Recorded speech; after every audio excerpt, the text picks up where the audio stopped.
Welcome to Keep the Faith Ministry News.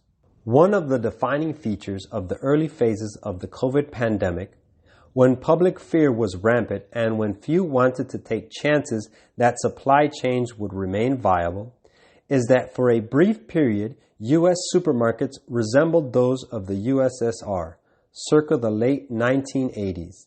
Many items were in short supply, and some, notably toilet paper, Clorox, and perishables such as milk, were out of stock for weeks.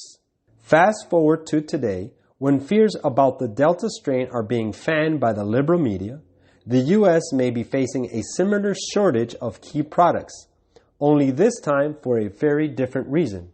Not a surge in demand, but rather a drop in supply.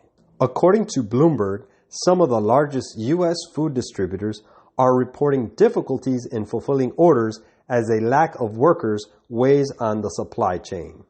Take distribution giant Sysco, North America's largest wholesale food distributor, which is turning away customers in some areas where demand is exceeding capacity. Worse, food inflation is about to soar. The company said prices for key goods such as chicken, pork, and paper products for takeout packaging are climbing amid tight supplies.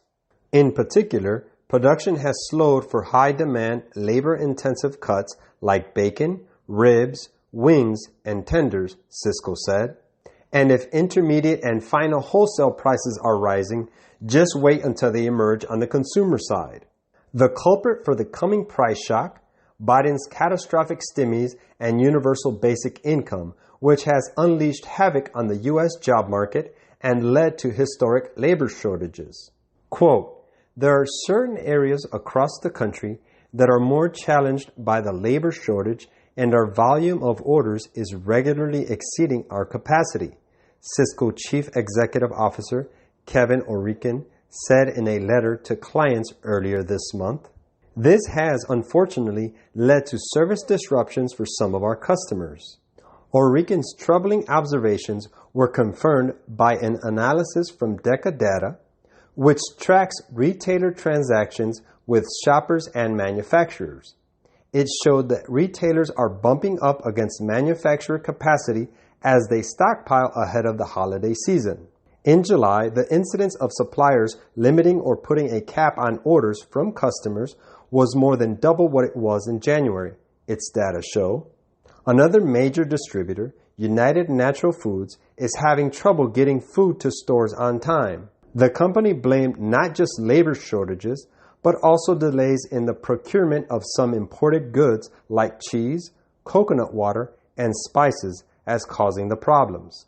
Quote, "We anticipate additional supplier challenges in the short term with gradual improvement through the fall and winter," a United Natural Foods representative said. The company's top priority is to support customers by working diligently to recover and bring their shelves back to normal inventory levels as quickly as possible. Translation: It's about to get bad as the double whammy of insufficient workers and snarled supply chains lead to shortages of key perishables and, logically, much higher prices. U.S. companies across industries are reporting a dearth of workers amid sweetened unemployment benefits, stimulus payments, and a pandemic that has reduced the appeal of in-person employment. Houston-based Sysco is aggressively hiring warehouse workers and truck drivers and offering referral and sign-on bonuses along with retention money for current staff. The entire food sector is seeing, quote, "massive labor shortages." Benjamin Walker, Senior Vice President of Sales, Marketing, and Merchandising at Balder Specialty Foods, told Bloomberg, quote, "Service levels are the lowest I've seen in my 16-year career, and it doesn't seem like it's going away anytime soon. Finding truck drivers is next to impossible," he said, while freight costs are rising daily. The company's orders are arriving late and consequently facing delays in being sent to customers. On the outbound side, on-time deliveries are still above 50%, but have fallen from the usual rate of more than 90%. Quote, "We all thought it would be over by now. It's just one thing after another," he said.